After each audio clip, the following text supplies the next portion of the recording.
My name is Judson Griffiths, and today we will be discussing the biome of the pine flatwoods. In this discussion, we will be in the topics of producers, consumers, and decomposers. Also, we will be talking about abiotic factors, human impacts, and we also have a food web that we will be covering. First, we will be discussing what is a pine flatwood biome. The pine flatwoods ecosystem is one of the most diverse and inclusive ecosystems. It has an abundance of plants and wildlife that are inhabitants. It is a very flat and low ecosystem that does not have good drainage when the soil is moist. There are many uses that come out of this ecosystem, from food sources to items used to make other items. Also, a big product in this ecosystem is pine straw, which is a landscaping item. One interesting characteristic about this ecosystem is that humans can use the tar from the trees to produce turpentine and rosin, which are used for many items made in factories today.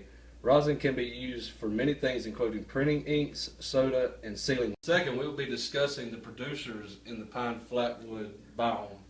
First of all, what is a producer? A producer is any organism that makes its own food through the process of photosynthesis. We also have some examples up here, and I will be going through three of them. The first example would be the longleaf pine. The second example would be the slash pine. And the third example would be the red maple. Now we will be discussing the consumers in the pine flatwoods biome. But first of all, again, what is a consumer? A consumer is any organism that eats another living organism to obtain energy to survive and reproduce.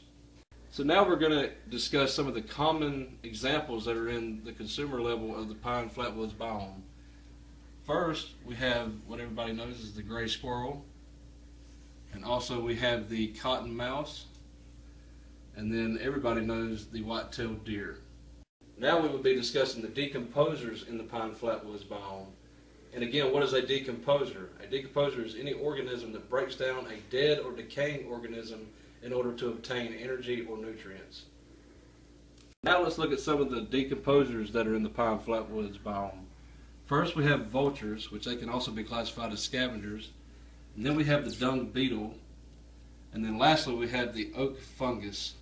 Now let's move on to the abiotic factors of the pine flatwood biome, which are the non-living components of the biome.